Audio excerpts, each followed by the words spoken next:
Welcome, everybody. It is me. It is the Cyber Warrior. This is Cyber Warrior Studios, and I know what you're all here for. You're all here for another amazing episode of Security Happy Hour. Yes, this hoodie is available in the shop at cyberwarriorstudios.com.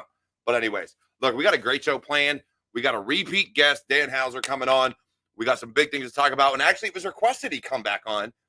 So when he offered, I accepted because everybody loved what he had to say. So we figure we'll dig in deeper and do some more answering of questions, as well as carry on about certifications, as well as finding your voice in cyber. So hang with me for about 10 seconds, and I promise, without further ado, we'll be right back.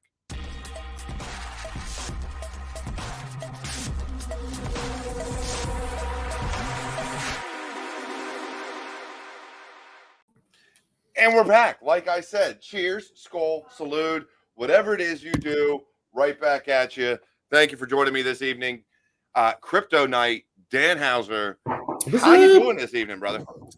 Doing well. It's been a long day, but a good day. So it is. You know, I think it's been a long week, especially with the snowstorms and everything. People have been, depending on where you live, and even in Texas, I think it dropped to like 19 degrees one day. Like, yeah, we had 5 here, which is like minus 15 C, I think. Cold. It's cold. Where I'm at in PA, it's it was like 20 degrees today. What is it right now? 22 degrees. We are at 22 degrees in PA. We're at 18 in sunny Columbus, Ohio. Okay, it's not sunny. It's after actually. There you go. It was sunny man, today. It's good to have you on, man. We had fun last time, and people were like, "I still want to hear more," and I'm just like, we got to end the show. I can't keep it going.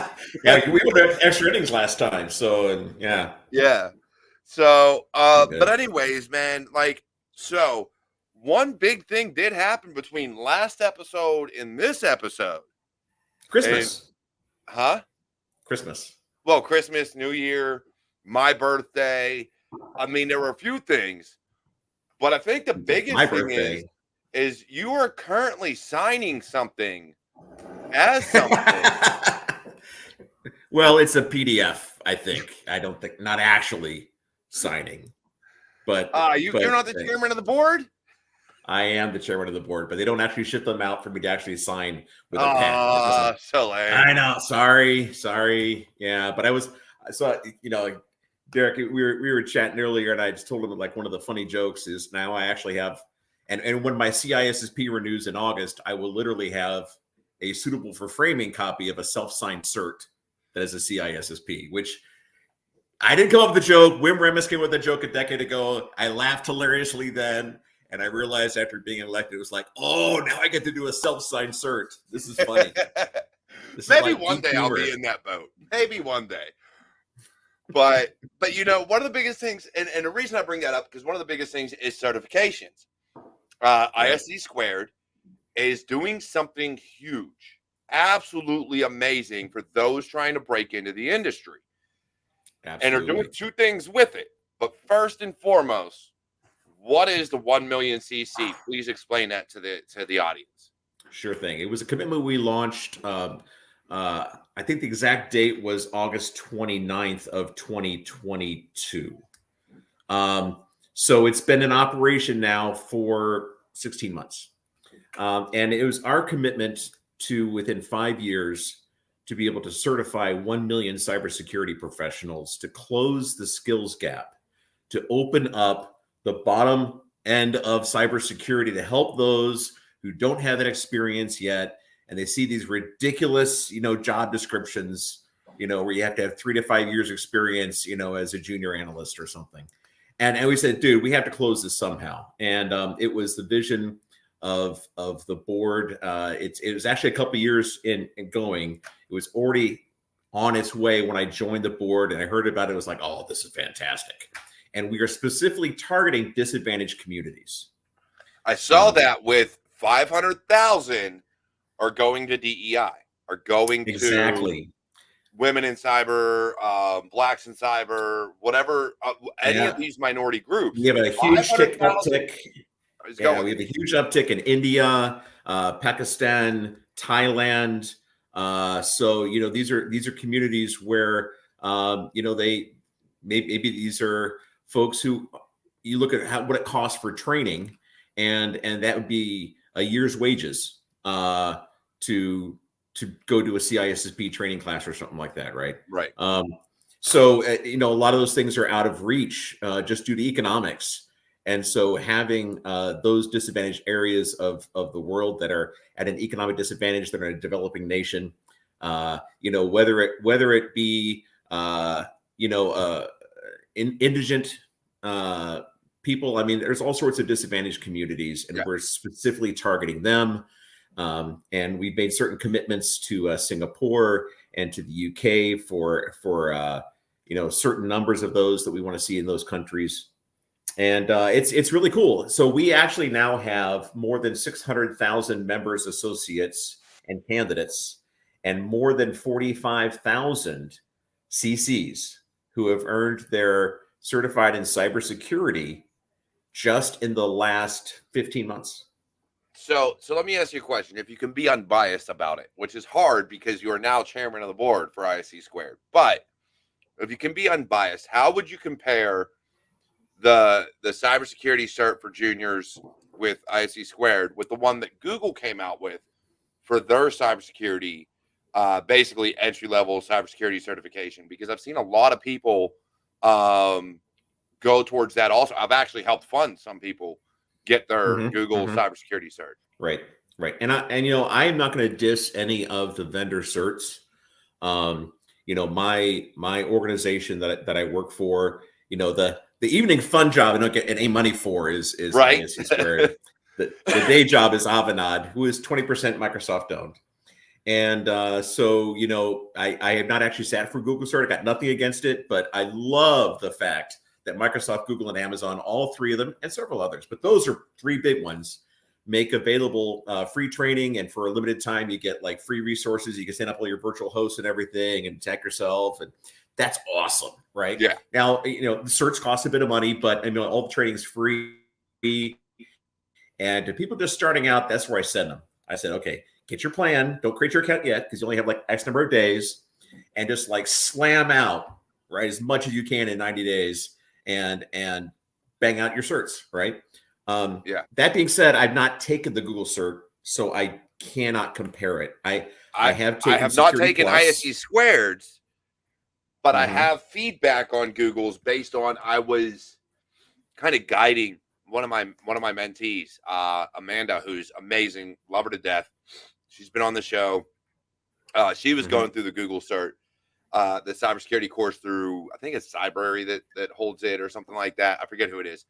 But the content in it was actually pretty solid. Like Python was included, and we're not talking, hey, it's Google specific. It was all cybersecurity focused. So that's programming great. Languages, networking, Linux. So like they were pretty solid. So without any experience in the ISC Squared, I've not seen their syllabus and what they cover for their intro, like their cybersecurity course.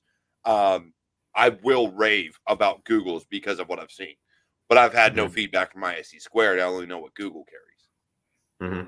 Yeah, and I can't do a stand-up comparison of the two because I've taken the CC, sat for that, paid my money, right? But I think that the biggest differentiator we bring to the market is platform independence across most of our certs. We do have some platform specific elements of some of our certifications, like you ought to know about specific attacks against the Windows platform or Linux platform, something like that, right? Yeah. But for the most part, like if you know what runs on port 23 and 25 and et cetera, and you understand frames and TCP and all the rest of that, then you're good.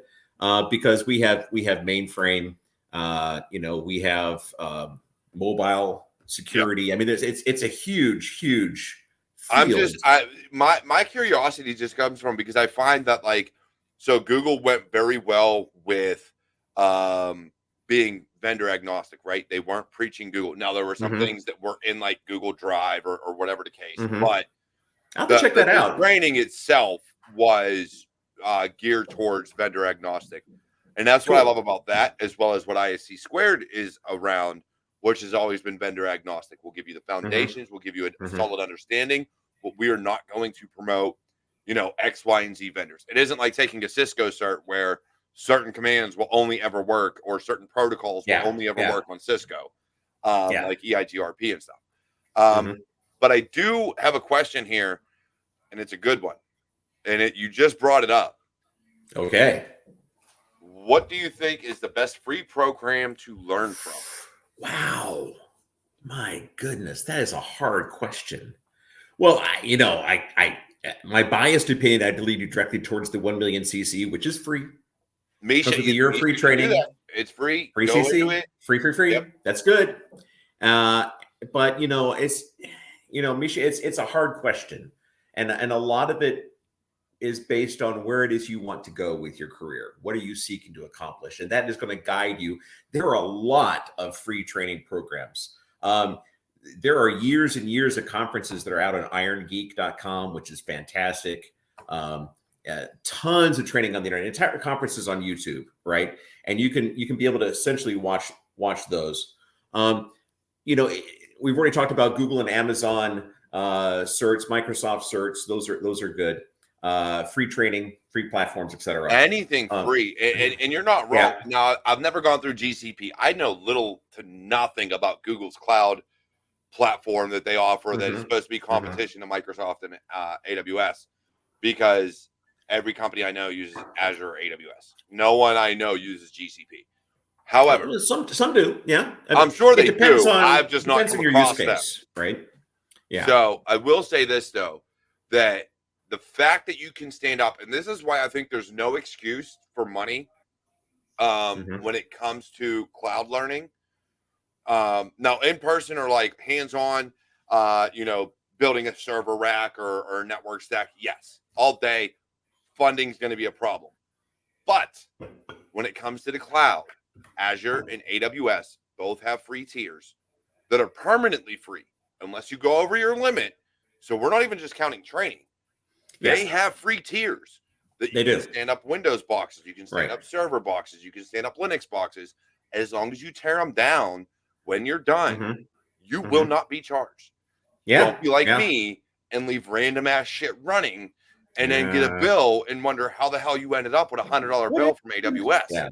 Yeah. Now it's not all free. I mean, if you stand up some servers, like I'm going to stand up a D365 server, I'm going to stand up a SQL box and a couple servers, blah, blah, blah. And I mean, there are expenses. You have to read the base level and know what's free. Like they tell you what you can do for free. Now this will be a charge. Like, okay, got it. Yeah. And the thing is, if you just dabble in that, you're kind of wasting an opportunity, because there is. I understand it. I've done it with AWS. I've done it with Microsoft. I haven't done it with Google yet. Just where my career took me at the time. And I have to admit, later it's like, man, I had that free license, and life was busy, life intruded. I didn't take full advantage of it. That's one of the things. If you're going to dive into that, come up with a plan. Like, okay, my summer vacation this year is going to be that, or I'm on not a semester system, but I'm on, a trimester or a split. Some people are like quarters. Like I got a light quarter, so I'm going to pretend like it's a college class, and I'm going to spend 12 hours a week. And that I think is ideal. And so, I've said this before. When I went through my 25 Delta, my Cyber Network Defender course for the Army, it was all SANS classes. But when I went in there, as far as the basics, because we did GSEC, GCED, GCIH, so you're like 200, 300 level courses. We didn't really do anything 400. I knew everything. I'd already been playing with this shit for years. And I had someone ask me, another soldier, she was like, how do you know all this? And I'm like, because, so you know what, let me stop you. So when you get off of work, now knowing what 25 Bravos do in the military, knowing how the military can be, I said, what do you do when you get off of work? And she made, and it's a valid statement, there's nothing wrong with it, but this is what differentiates how you learn and grow and how you stay stagnant. She's like, oh, well, I watch TV with my husband. I make dinner for the kids. I do all this other stuff. And then I go to bed. Nothing wrong with that. Nothing wrong with now that. You're behind. Right. If you want to get into this field, you have to do an hour, and it's not a lot, after the kids go to bed. Maybe your husband wants to play video games, or maybe he wants to watch TV, or maybe he wants to work on something. Who knows? But after the kids go to bed, take an hour or two to learn and Mhm. grow within the career Yeah. field you want. Yeah, you ought to And be that's you ought what to I be do. investing 5 hours a week. 5 Yeah. hours a week. You can find 5 hours a week.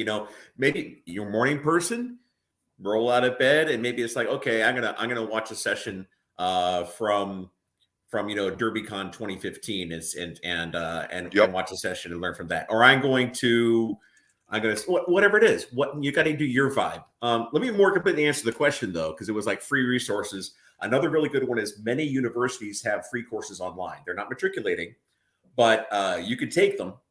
Yeah. And some universities are throwing like all their content online. Yeah.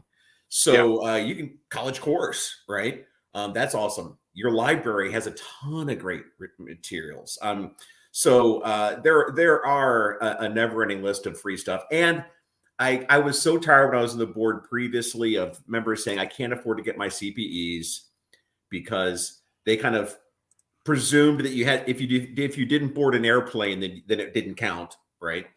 And so I started posting CPEs for free out on Twitter, now X. And I stopped when I got to, I don't know, I counted up one time, it was more like 25,000 CPEs that I found Holy for free. jeez. Oh yeah. Yeah. So it's they're still out there. Most of the links still work. It's just I did that for like 5 years. And it's like I have a compendium. So hashtag CPE4 free, the digit 4 free. And most of the links probably still work. And there's a ton of crap out there that you can find. You can attend entire conferences online.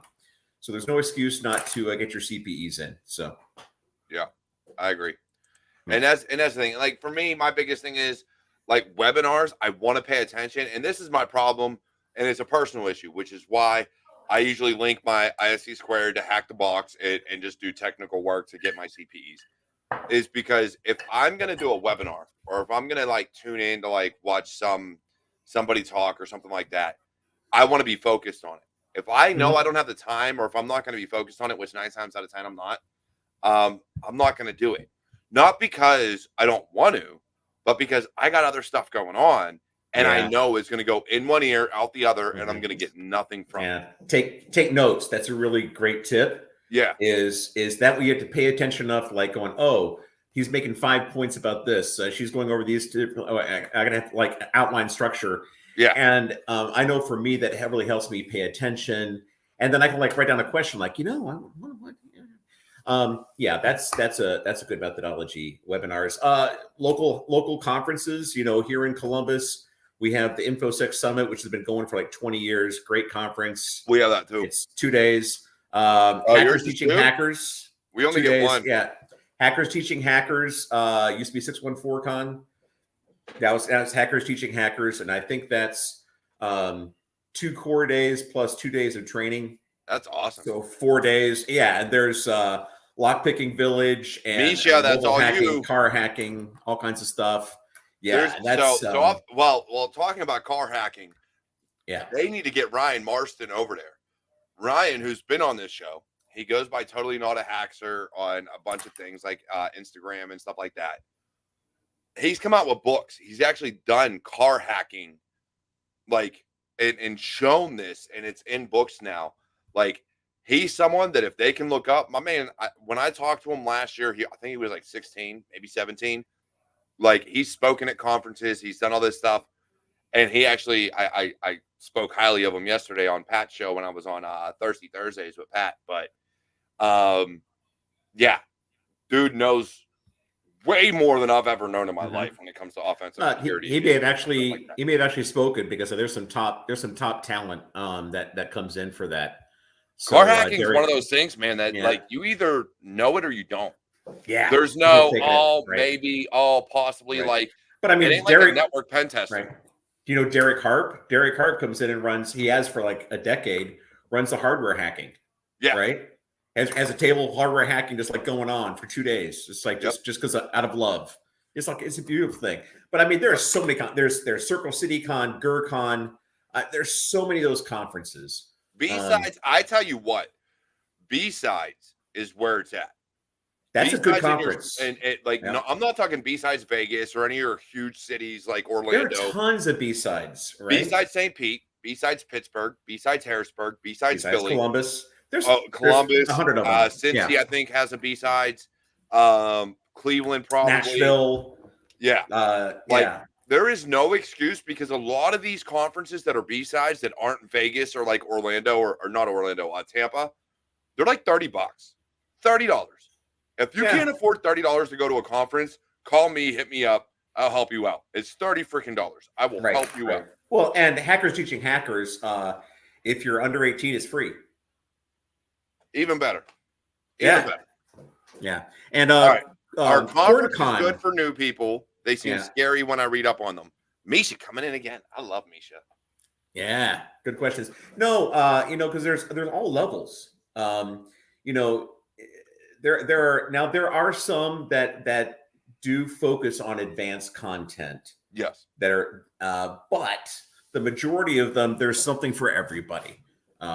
So you'll find like intro to XYZ, right? And there's always room at a conference for those. And if you want to find your voice, which is another thing we're going to talk about tonight, that's a great one, like intro to blah, blah, blah, right? Because somebody has no idea, about digital ethics and AI and what's to worry about with that. And how do I ensure that, right? And what are the sticking points, with law, whatever the topic is, you pick your topic, you be you. That's always needed. And every conference is going to have some sort of newbie track about something. Even B-sides does. Every B-side does. The only ones I think that are really hard to go to, and a lot of it is because it has become marketing basically, are DEF CON and Black Hat. As much as now, I've never been to Hacker Summer Camp. I've always wanted to go. I have never been to summer camp either, but the more and more I look at it, the cost to go, the cost to stay there, and just what they offer these days, a lot of it is either I'm probably going to be hammered the entire time because someone's buying drinks or I'm buying drinks, or I'm going to be getting hounded by vendors that are just trying to pitch their shit. Like it's not going to be an actual security like event for me. You know what I mean? I'll tell you though, you can learn a lot from vendors, and I'll tell you what I do. I've been involved with the RSA conference for a number of years. Oh, and that's definitely vendor centric. It is. It's the big dance though. It's our profession Super Bowl. And what I love is there are a bunch of little booths around the outside edges, right? There are some freaking huge booths, right? Like Microsoft, RSA, HP, they're there. I mean, big old booth and everything. Yeah. But there are some folks, they're like sleeping 5 in a hotel room, pulling their scratch together. They're 5 months out of garage, 5 months out of garage, right? And that's their big bet. And I saw a pin drop way off in the corner like 8 years ago. And they were at RSA. That's why I go around the edge to talk to those guys, because there's a lot of innovation that happens there. And pin drop is huge now. They're a juggernaut in the industry. But they started off like, they pulled together just enough scratch for a booth. So you can actually get a lot of value from talking to people there and picking their brains. And don't go there for the socks and the cush balls and the black t-shirts and that kind of stuff, because that's distraction. Go there for the knowledge. That's the biggest thing. I see. This is why I love I've gone to a few conferences, some of them vendor, like I've gone to Logarithm, well, not conferences per se. The only conferences I've ever gone to were in Pittsburgh, and then I spoke at B-Side St. Pete. But like I went to Tris in Pittsburgh, I went to one by Infraguard, like I've done a few things, and then besides Pittsburgh I go to every year. But Logarithm, and then the sales kickoffs and things like that for the companies I've worked for, where they always have their sponsors and vendors, I talk to them. Like when I went to Logarithm, that's how I learned so much about Logarithm, was not going in listening to what they had to say, was talking to their sales engineers, talking to their technicians, and really interacting with them and figure out, okay, what's the good, the bad, and the ugly. And so I don't go to conferences to sit in on talks because I'm probably going to fall asleep. Let's be honest. I've never been one that can just sit there and listen. If it's not interactive and I can't ask questions or figure out what's going on, I'm probably going to fall asleep. You be you, right? I mean, some of them are wicked entertaining. I've seen some cool shit in some of those. There has. Oh, I've man. I'll tell you one. This was awesome. And this is like, I remember I teased you there were going to be 2 stories, right? So 2 mobile hacking stories. The first is, this is at RSA, cryptography research is there.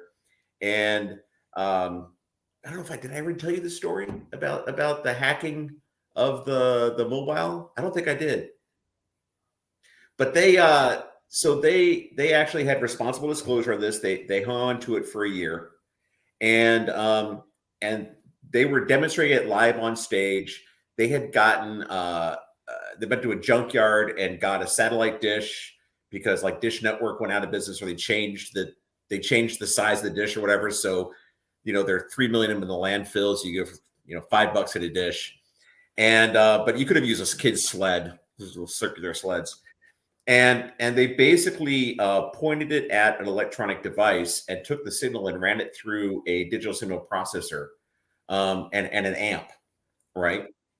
And they were catching signals. And if you've ever been on your phone and you hear the sound, it's like, Oh yeah.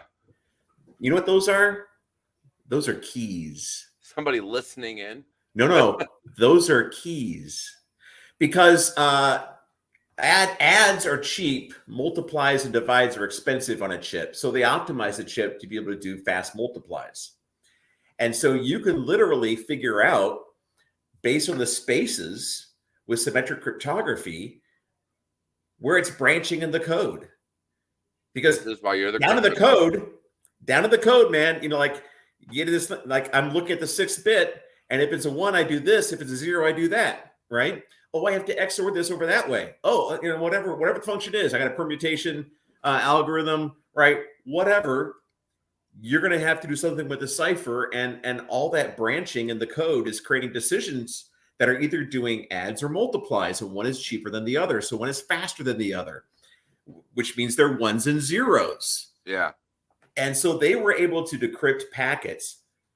This is in airplane mode. Oh shit. All right. And they did it with an MP3 player, which doesn't even broadcast. Nothing, right? At all. Nothing. They're just reading an email. And in the course of reading an email, boom, opens it. And they were able, with symmetric cryptography, to roll it in. I want to say it was like a 5K or 10K email. Like it was dozens of packets. And like to be able to do asymmetric, a little more, but you're going to get the asymmetric key. And I want to say it was with like 1,000 packets, and 1,000 packets is nothing. Yeah. Right. And the biggest problem that was stopping this from being exploited was noisy environments. Like, you think about how many electronic signals are all around you right now. Oh yeah.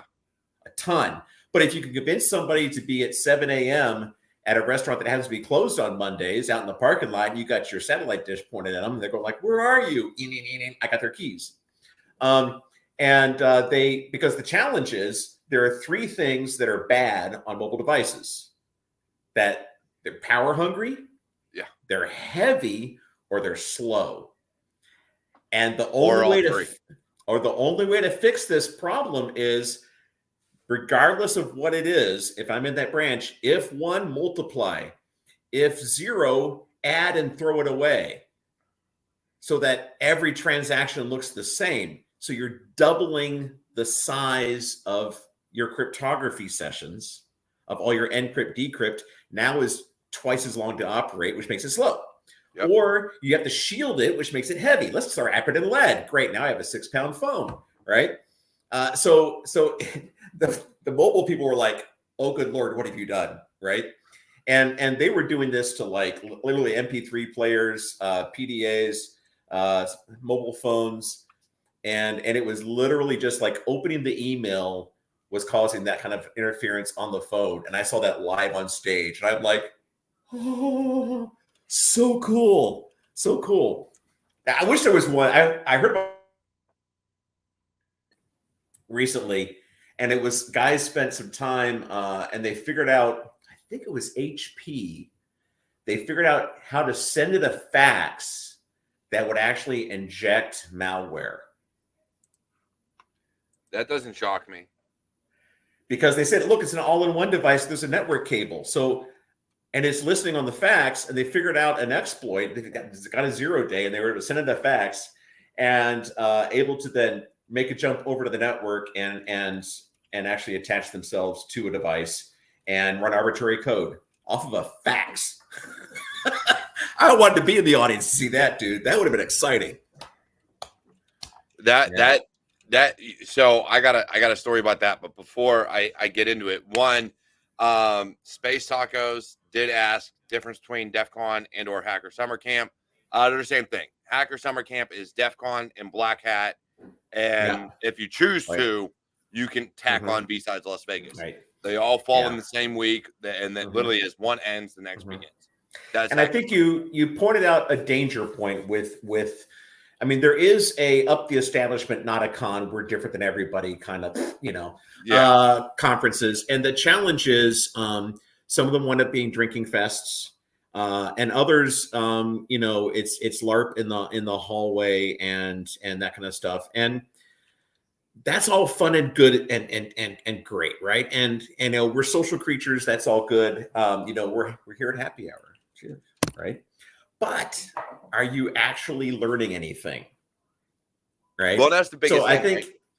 I think there is a problem where some people get so wrapped up in in the circus, they forget why they're there. And so, hey, if you're gonna do one just for grins, fine, but be realistic with what you're doing, and then going like, okay, and now I need to have one where I actually work.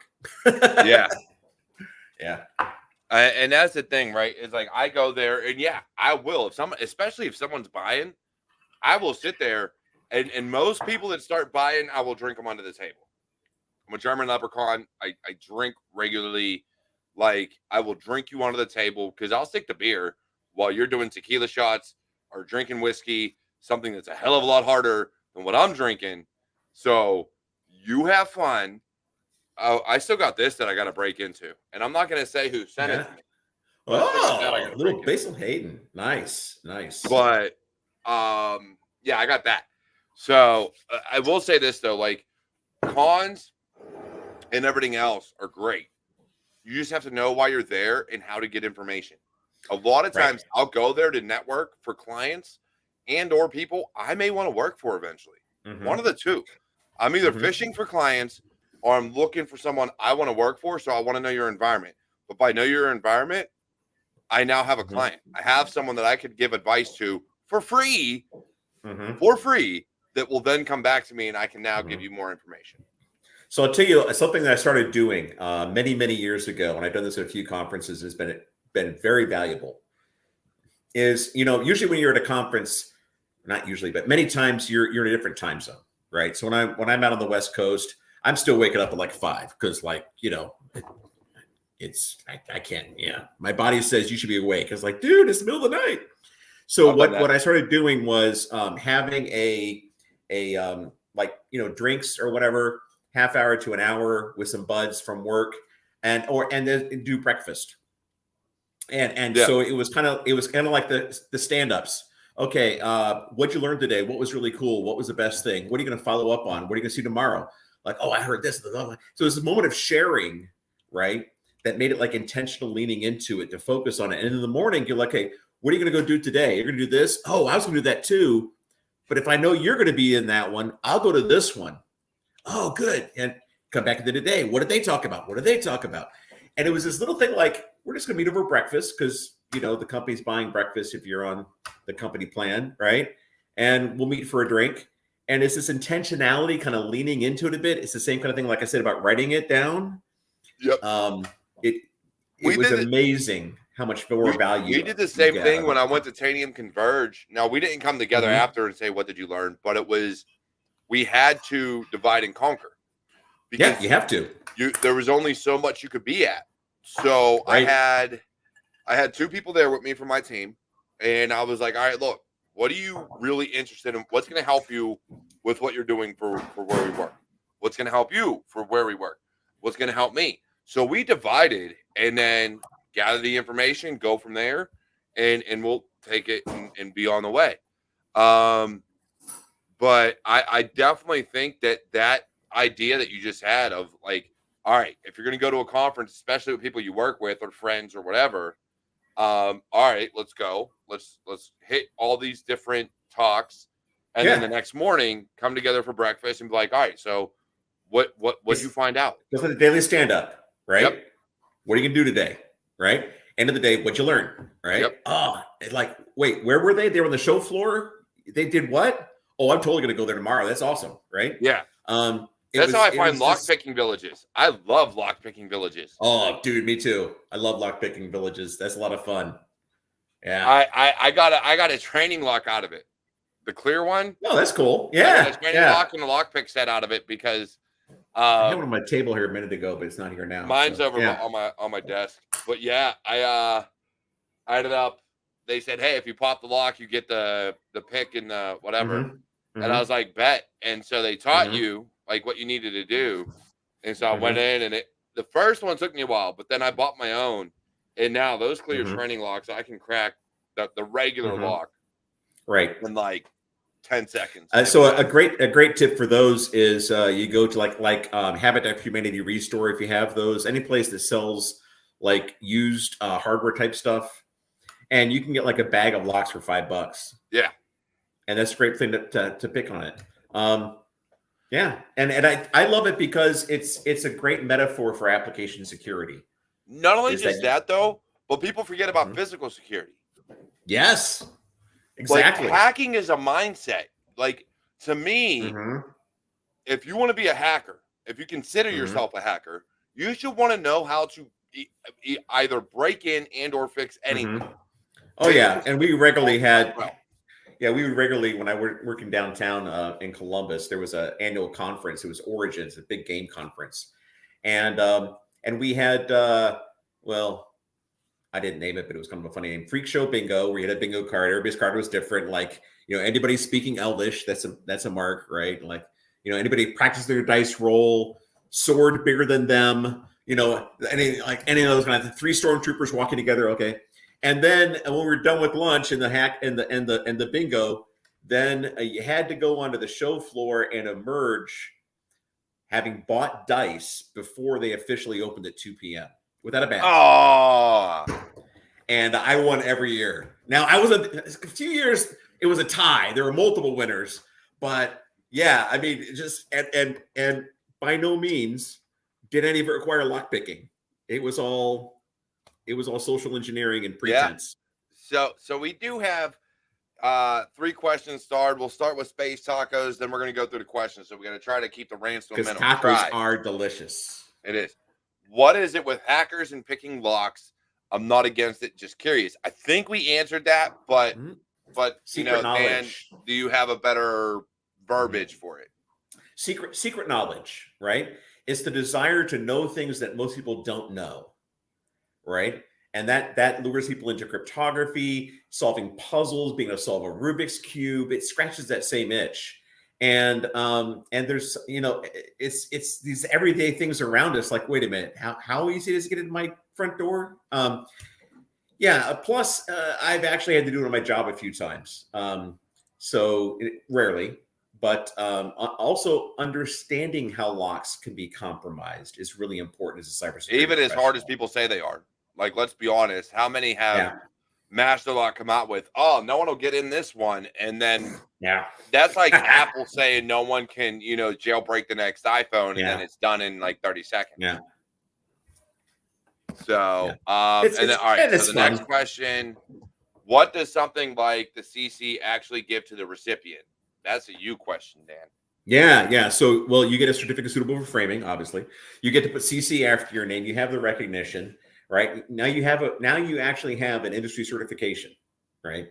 And that's not nothing, right? You also get all of the things you learn, like the value of going to university and getting a bachelor's degree is not the piece of paper at the end; it's what you accomplish in the journey, right?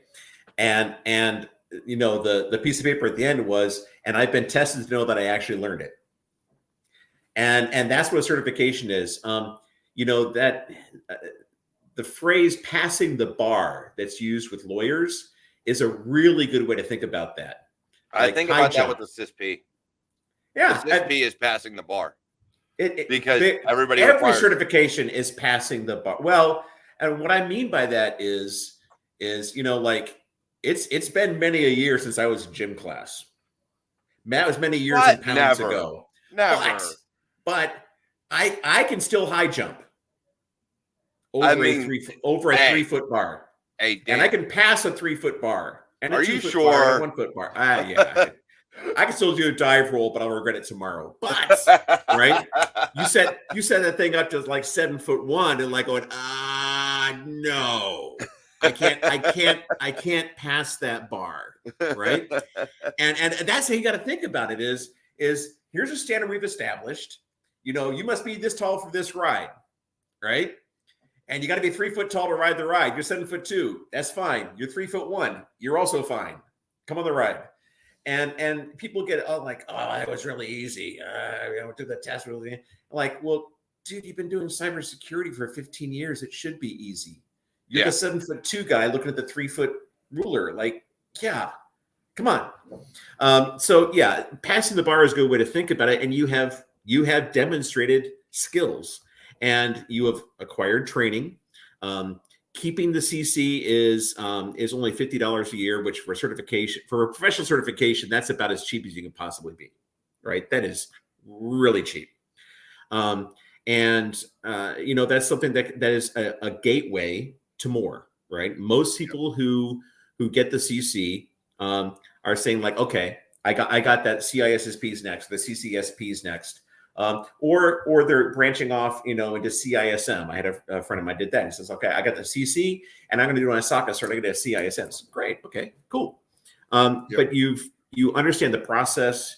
You've tried yourself. You've gained some confidence, and you've learned how the test taking works, how to study, and that will make you better prepared for your next certification. And almost inevitably, doing cybersecurity means that you'll be doing certifications periodically because things keep changing, or at least even studying. Now, I got vendors current. hounding me and my team for certifications. Like, oh, in order to be a partner, you need to be certified. Homie, I hold more letters than you can offer. I am tired of these certifications. Please stop.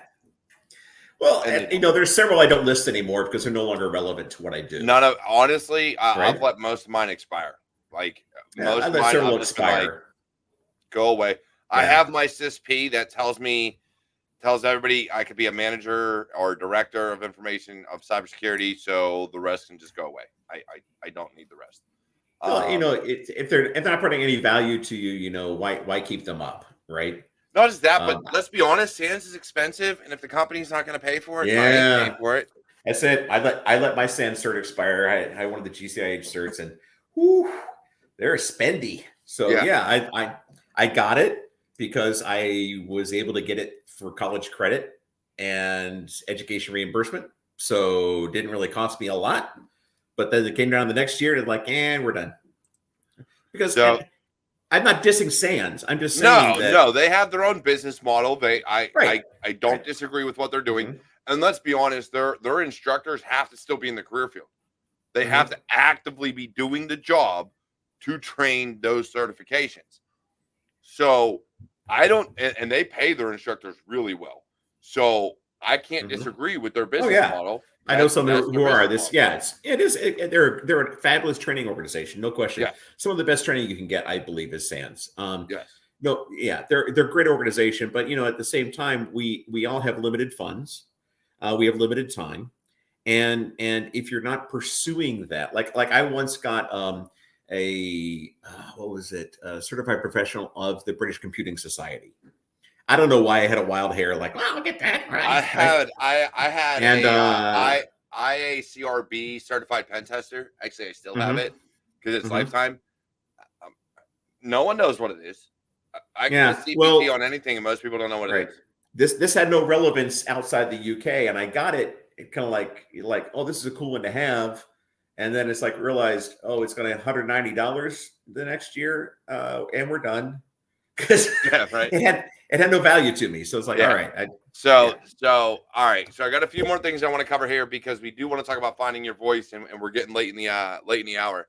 The first one is from Misha once again.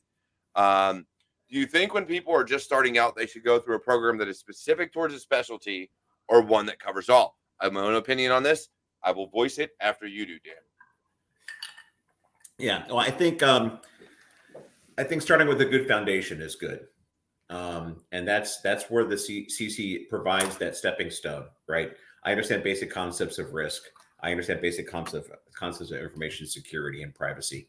And I think that is useful. And if you look at the education system that we have, that's basically how we've structured it. It's a pyramid. You have a very big base. We learn all sorts of things, but as you crawl up the ladder, right, into a master's, into a PhD, you get more and more and more specialized. That broad base allows you to build on that knowledge, because you may be using that base very broadly on a number of different things. I mean, the number of things that I have to tackle in a given month, I'm covering 80% of the security space.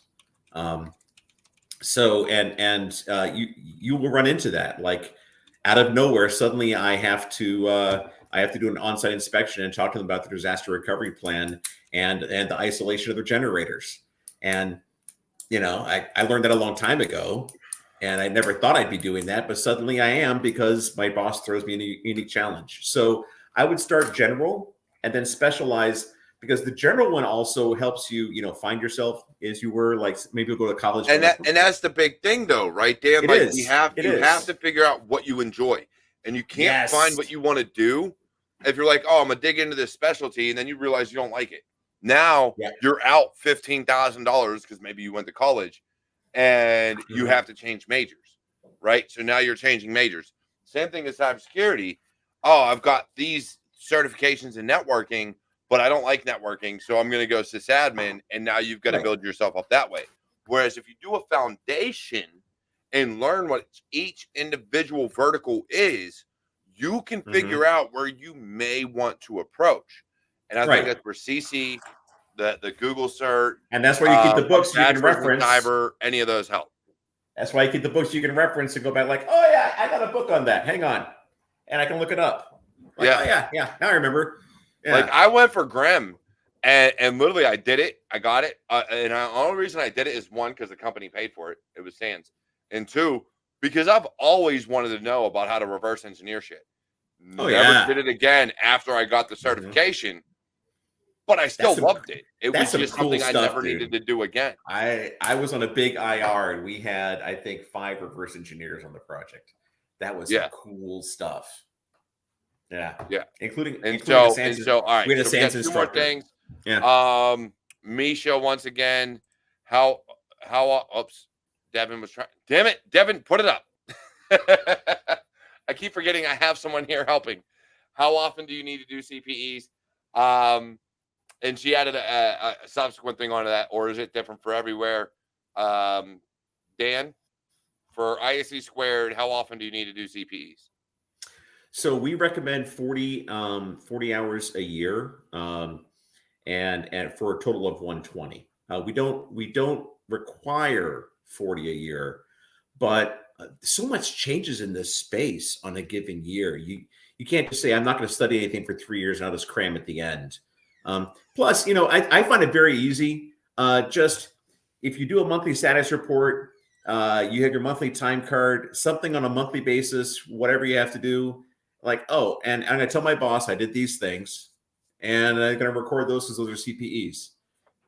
Before you know it, like just out of diligence, I think my first time I recertified as a CISSP was like 863 CPEs or something stupid like that. Just as I was catching them all, right? Yeah. And they're like, oh yeah, I did that. It was so easy. Yeah. Yeah, there's so many that are easy. You do your webinars, you watch some YouTube videos. Like if you could put it the verbiage, especially better demonstration. Squared. I think ISC squared is easier than SANS and getting things approved. Oh yeah. SANS, SANS pain in the ass. Take the courses. Yeah. ISC squared, literally, and like SANS, of like, oh, it has to be geared towards this certification. Whereas with ISC squared did you learn cybersecurity within the past month? Yes, I did. Yeah. What did you do? I did this. Okay, cool. You are now 49 minutes into earning a CPE. Yeah. This is a CPE. You're learning about the field. Now, presumably, we don't talk about Oh Star yeah, Trek. And I do. stupid All right, stuff. so I have two questions, Jack. I'll get to yours in a second, but Robert Weaver on LinkedIn did ask one earlier. Is ISC squared looking to do anything with AI as far as cybersecurity certifications? Absolutely, we actually have a certification program we've announced, and that is forthcoming, because a lot of people want to know, and you know, it's such an emergent area and raises so many questions. Now, I can't talk about all the stuff we're doing, right? Because NDA, but stay tuned. Stay Yeah. tuned. Many interesting things coming along. All right, awesome. So, Robert, that answers your question. Yes, they are working on it. There's some big things coming down the line. The next thing is, do certifications do any more than maybe get you an interview? Oh yeah, yeah. Like I said, does getting your bachelor's degree do anything more than land you a job at the end? Well, of course, you learn all that stuff, right? And yeah, I mean, you had all that time in the classes learning and reading and studying, and all of that is very, very valuable. You also have a community that you're engaging with. You have a sounding board.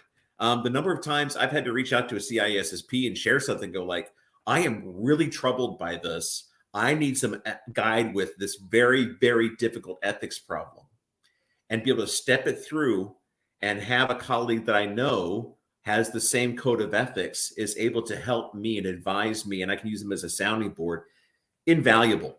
And it also, formalization is a good thing. And if you want to get a really very interesting book, and I read this before COVID, The Great Influenza is about the influenza that hit in, I think, 1919, I want to say.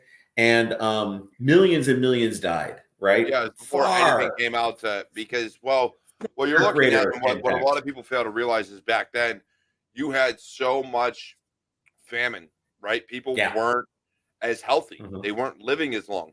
So when the flu came around back then, but the beautiful thing in the book, and the reason I found it so fascinating, not only for the study of the pandemic and everything else, wrapped into the story is the formalization of medicine, where previously I pulled some teeth out and I've shod some horses. I'm going to hang my shingle out. I'm a doctor, right?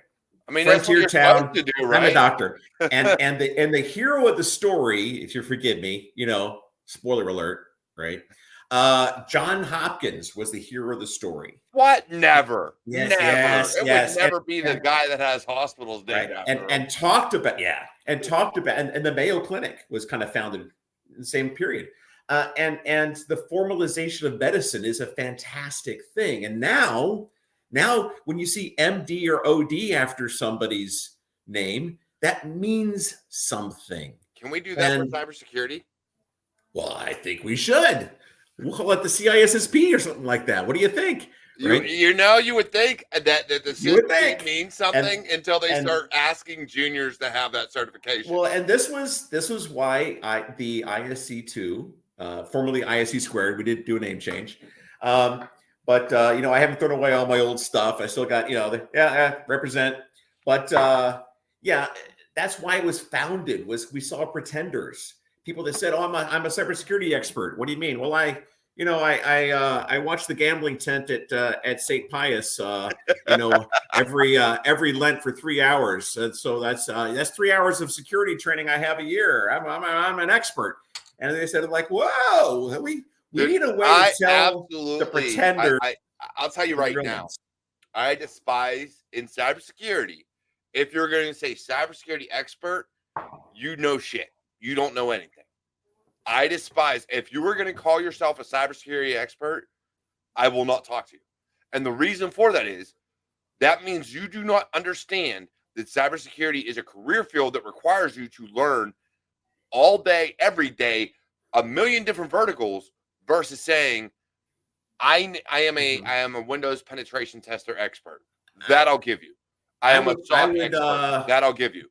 But cybersecurity expert, I turn down that. I turn that down every time. I tell people, no, I am not a cybersecurity expert. I am a professional. I know the field, I know the industry, and I've done the job. But I cannot keep up with every single fucking vertical. Oh no! There's nobody who has a doctorate in science right? For the same exact reason. But you have the ability with a certain set of skills to be an expert witness. And that's a very important role in our society. And that comes in IR, right? IR. Or whatever your field is. Yes. Whatever your field happens to be. Forensic, again, the field. Anything in there, right? Cryptography, networks, to go broad and say cybersecurity, right. I will never agree with it. Well, never. I have expertise in that. Like I would say, I'm an expert mechanic at a number of things. Like maybe I'm really good at a Volvo, but have no idea what to do with a Chevy, right? Yeah. And I'm a cybersecurity guy. I had no idea what to do with either of those that take them to the mechanic. But you know, you have experience in the field with varying degrees of expertise across that field. And like somebody says, like I get this on a daily basis. Do you know anything about blah blah blah? Like on theoretical book knowledge, but I've never done it. Oh, but this person's done it. Oh, good. I'll talk to them then. Okay, great. Yeah. So Jack is getting us to the last topic that we have been supposed to talk about. Eventually. Keep us on track, Jack. How do I find my voice? Thank you, Jack. I love Jack. Yes. Hey, when's Jasper going to join us, Jack? You need the jackass to come on. How do I find my voice? How do you find your voice? Well, first of all, you have to find your passion, right? And I think you have to understand passion and mission. Okay, I don't have it in a convenient visual for you, but I think you can do a Venn diagram in your head, right? And there's an intersection of 4 circles, and the one of them is what you're good at. Another one is what you love, which may not be the same thing, right? Like I love golf. I suck at it, right? But I love golf. You know, whatever you get paid for, right? Tiger Woods gets to be paid for golf. Most of us don't, right? And then there's a 4th one that's mission. And that's really important so that you make sure that it aligns with your mission. And when you align your passion, what you're good at, what people actually pay you to do and accomplish as good in this world as you define as good, that is a beautiful thing. And how to find your voice then? Well, you found your passion. You found something really cool. Well, take an opportunity to share that with other people. So how you find your voice, you start local. And there's a local ISSA chapter, ISACA chapter, ISC2 chapter, OWASP, tons of organizations of people, and just go to them and say, because they're always looking for speakers, hey, I'd like to talk to you about my thing, my passion. And I've done some studying in this area, and I'd really like to talk to you about you know, reverse engineering malware, or about you know, some compromises we found in chipsets where they were manipulated in the supply chain. Can I share that? Like, oh, sure, yeah. And you start there. You start local, and then you start tracking conferences and putting together abstracts. And again, there are certain kind of talks that are really useful. There's like a new spin on this. That could be interesting. They always need like introduction to X, right? Something to cover like all the basics of multi-factor authentication, or what's the latest in multi-factor authentication. There's research, but that's really hard, right? But you can do it. I've done it before, and it's really hard. I'm not gonna do it again. But yeah, you can do primary or secondary research. There are a number of different ways you can approach a topic. And when I really want to speak at a conference, I submit between 6 to 8 abstracts. And I don't take one topic and split it up to 6 different talks, because people spot that quickly. The 4 circles against space tacos, that is passion, right? What you love, what you're good at, what people will pay you to do, and what aligns with your mission as you define it in this world, right? So are you helping people flush their lives down the toilet by gambling, or are you feeding starving children? Which aligns with your mission better? You have to define your mission. I'm an enabler. Keep drinking. Let's have a good there time. You go. Well, yeah. And so then you basically put some abstracts together and see what people are going to pick up, right? And you learn from that process. When they say, oh, we didn't pick it up, you said like, well, can you tell me why, right? And then you see what they actually published. And this is like, I actually did a talk on this once before. I got a couple times, and I aligned it around penetration testing, about, surveying your target and figuring out the tools you have and the exploits that they have and blah, blah, And so you're trying to hack your way into a conference to get a free ticket, right? And they say, okay, we're gonna let you talk. Great. Oh shoot, now I have to come up with the talk. And that's when you come up with the talk and you give it a local ISSA chapter, a local ISC2 chapter, right? Talk to the local whatever. I mean, there are all sorts of Boy Scout troops, whatever. And there's no substitution for stage time, for getting out there, sharing, talking. You never get rid of the butterflies in your stomach. You just get them to fly in formation. Right. And what I find funny about that is InfoSec Pat, me and him talk on a regular basis, love the guy to death. Me and him, when we talk, he talks about every time before he goes on his show, he's nervous. He's anxious. He got anxiety, da-da-da-da. And I'm like, it's funny because when I go talk in front of people, so if I'm going to go, I did a talk at B-Side St. Pete, and I've been doing public speaking since I was like 15 years old because I used to do business plan presentations. And so, you know, when I talk in front of people, I kind of get those butterflies, and I'm kind of like, so I got to figure out what to do with my hands, how to like compose myself and not look so nervous or anxious. But when I do this show, it's completely different. When I do my show and I know it's my bag, it's what I want to do, it's what I love, it's what I'm great at. I'm just, let's do it. Let's do it. We're going to bring the energy, bring the alcohol. We're having a great time. So we talked about, I got to go talk. Right.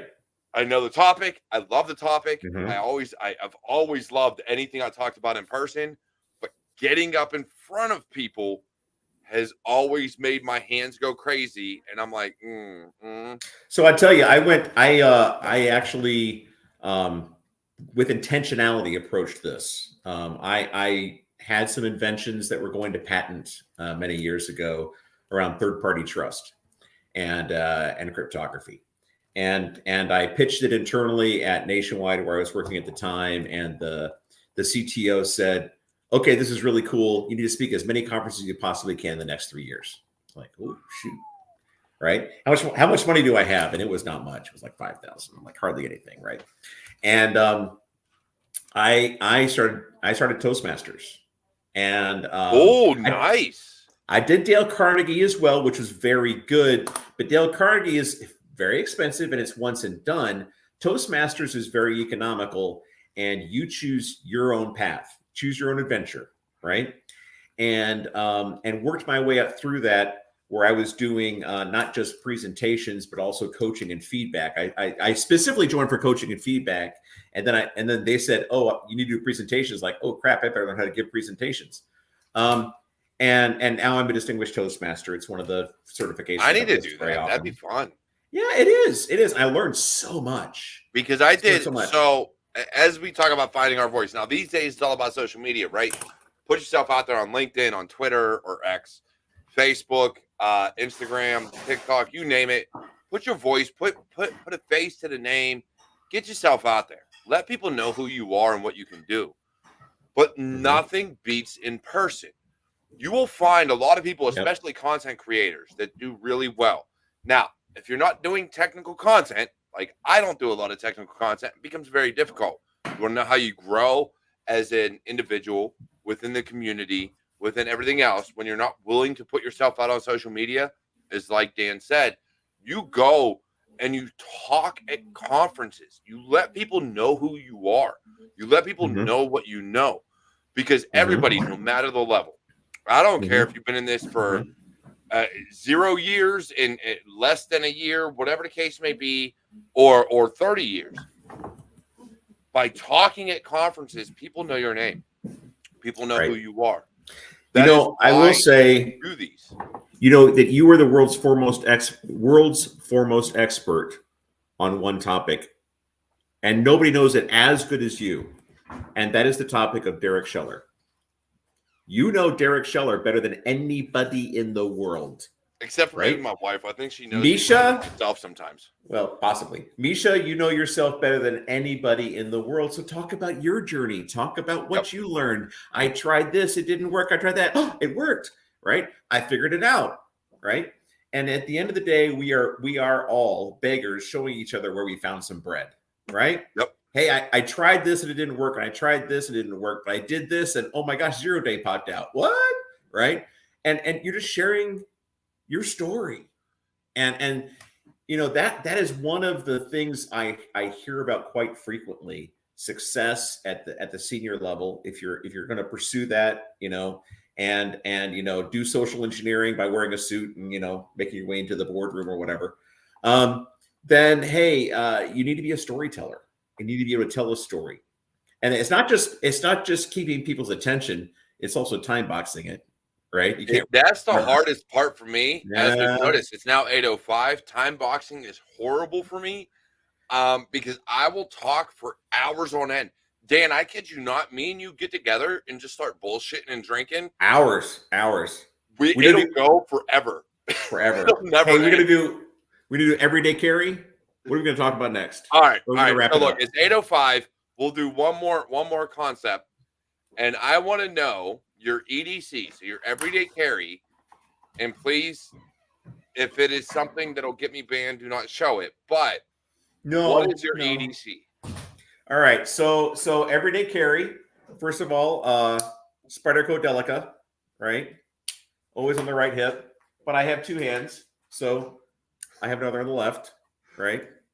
And TDI, right? I love that one. I love that Yeah, I do too.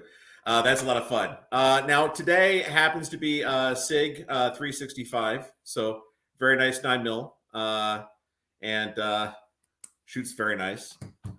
We also do carry, digging down in my pockets here, because everyday carry means I have to have my person right now. Tactical flashlight, very useful, right?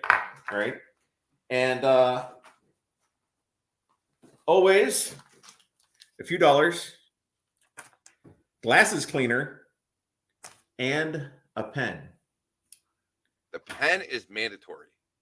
It is, because a pen is so very useful. And it's versatile. And so are knives. Knives are very useful too for all sorts of things. But for self-defense, if you at least have a pen. Look, you could take a pen and be like, I'm going to write stab. Right. Now, let me say that this everyday carry only applies in America, and most of these things will get me in serious trouble in many countries in the world. Yes. So do you have, Cyber Viking, Daniel, I can't remember his actual name. I actually have 2 more books to give away of his because nobody sent me addresses. He always shows also, along with his EDC, his cyber EDC. So if you were to go out and about, do you have certain operating systems or like pen testing stuff that you take with you on a regular basis? Well, no, because I don't do pen testing. I do strategy work.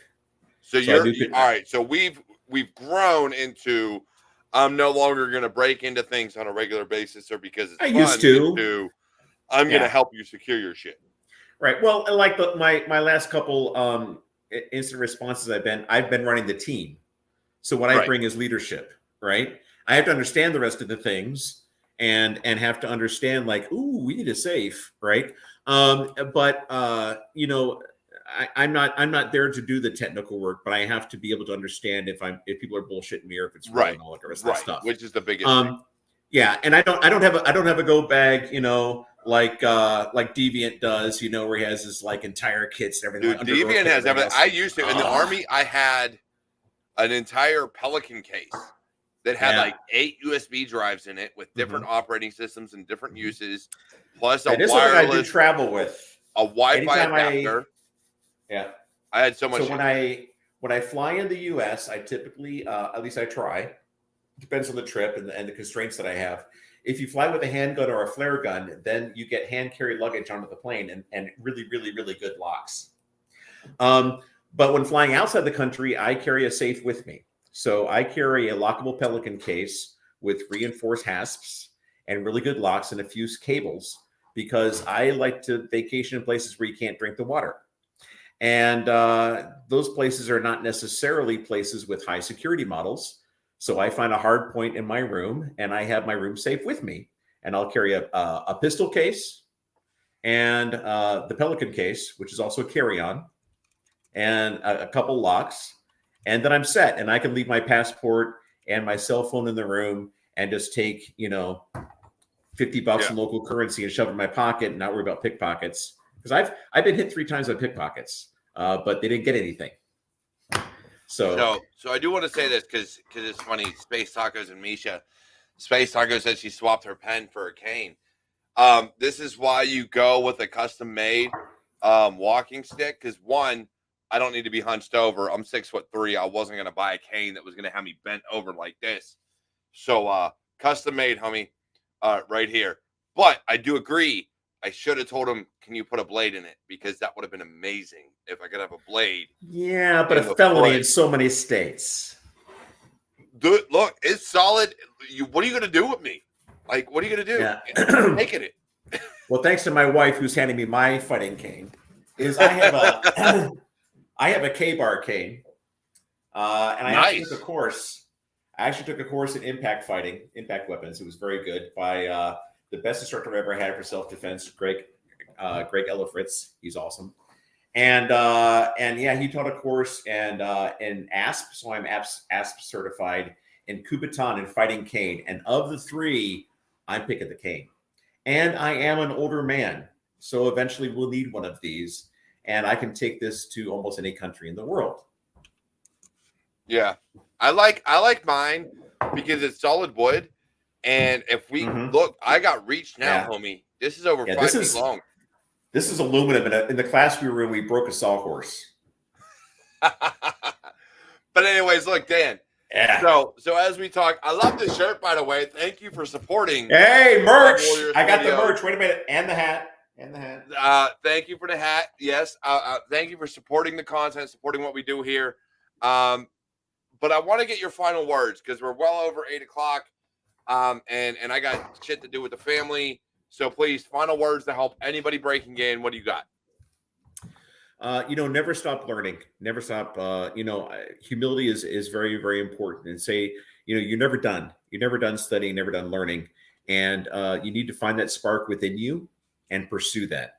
And I've heard it said many times, spend an hour a day in 10 years, you'll be the world's foremost expert. I don't know if they've actually tested that, but I can tell you that's how I got in the game. I was a restaurant manager and studied my butt off every night.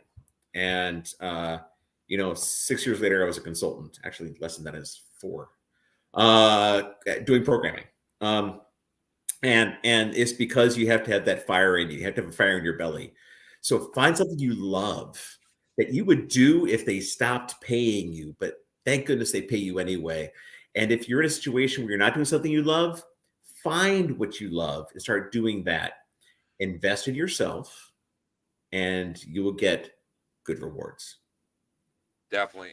And I will tack onto that. And I've, I used to drive Uber before I could afford to actually pay for everything with my job. I drove Uber. I'm not afraid to work jobs that seem menial and, whatever people want to put on it because it's beneath me. Nah, screw that. Money is money. I need to pay and afford my wife and kids and my house and everything else. Yeah. So I've done all that. And at the end of the day, I've told college kids, put your name out there. Literally, get on social media, put your name out there, become known. But if you're doing what you love, you will eventually get paid. Yeah. Because you love it. Well, and you're to a certain doing degree. To a certain degree. I completely, if you know how to market yourself, if you know how to sell yourself, you can get paid in anything that you love. Anything. Disagree, because there are 100 million people who are expert at Call of Duty in this world. They could look, if they were good enough, they could get paid by getting on an esports team. Right. I stand by that. I'm just saying, if I have nothing against gaming, I have nothing against funny YouTubes because they're funny. I watch them too and all that. Yeah, but, I like, dude. I'm sorry, music reaction artists get paid more than I do. Yeah. But hey, invest and say, I'm going to spend an hour a day to earn the right to fire up the Xbox. Have I spent my hour investing in me today? Because you know what happens. I swear, I'm going to turn my Twitch channel and you're like, a Baldur's Gate 3 streaming channel. That's what's going to happen. investing 1,000 hours, and I do love Call of Duty Modern Warfare. Yes. So do I. Did you get Modern Warfare 3? Black Ops. But did you get Modern Warfare 3? No, not the newest yet. one. Not yet. Because that's the OG maps. Like it is. It has the OG Modern Warfare maps. You need to get it. Yeah, because the space version of that is like you lost me. But no, Modern Warfare 3 has Afghan. It has I can't even, Rundown. It has all the OG maps plus some. I'm just saying that you have a hell of a lot of competition for that, and the knowledge that you have on Modern Warfare OG 10 years from now that you've invested 2,000 hours in it, it's not going to serve you nearly as well as 2,000 hours of study in something that, like, a book. True. Right? Or again, I don't cybersecurity on but I don't agree Google security. Either. Right? It's one of those things. Like we have to turn off yourself. Everything comes down to how you sell yourself, though. Mm-hmm. If you can sell yourself, you can make money in any field. Mm-hmm. If you can sell yourself. Right. And the funny comment, do you know who invented oh shoot, I got a mental block. I can't believe I can't think of the term. The game where you drive around and throw people out of their cars and GTA? Grand Theft Auto. Rockstar Media. Do you know who was the guy, though? What his name is? No. Dan Houser. So another you? We have the same exact name. I get the funniest emails from people who think, like, oh, dude, we could totally come up with the next Grand Theft Auto. Red Dead Redemption be so good if we did this and this and this. It's hilarious. And I get like one of those a month, right? And like, dude, your things totally saved me, and my marriage is going to crap, but Red Dead Redemption and healed our marriage. It's like this beautiful story, but I'm not that guy. So yeah, it's kind of funny. And he gets a lot more filter. His bank account's different. His bank account is different. Yeah. So I definitely and Jack said it. Everything comes down to sales. Yes. In any industry, it comes down to sales. Whether you're selling yourself or selling a product or selling something else, everything is sales. If you can be personable, if you can sell yourself, sell your skills. The one thing I will say before we go off air, because I am going to end it after this, do not lie. And I will probably say that on every episode from here on out. Do not lie. Do not lie on your resume. Do not lie when you talk to people. Do not lie when you're doing an interview. Do not lie. Because if What's you the lie, say under my name? I will catch you. What's the say under my name? Be truthful. Teller of inconvenient truths. That's it. The last thing you want, and forgive me if it catches you at a bad time, I am wearing a cancer survivor bracelet for a reason. I am a cancer survivor. And if my doctor has a test and finds that I have cancer, do you want him to say, you're sick, maybe you have the flu? Yeah, I could take some vitamin D and you'll be okay. Or do you want, with compassion, your doctor to look in the eye, maybe take you by the hand and say, look, you have cancer, but I'm here for you. And we'll get through this together.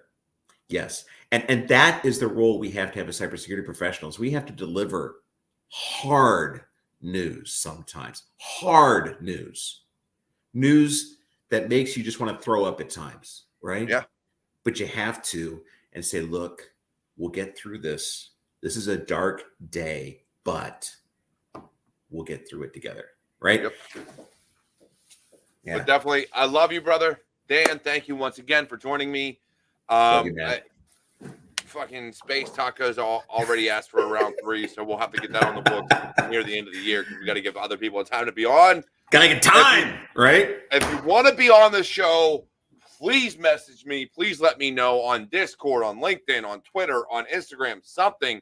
Let me know you want to be on. We'll get you scheduled. Otherwise, it has been an amazing episode of Security Happy Hour. Thank you once again, Dan. Skull, cheers to everybody out there. I love you all. You're all my family. Take care, and I will see you next week with another amazing episode of Security Happy Hour.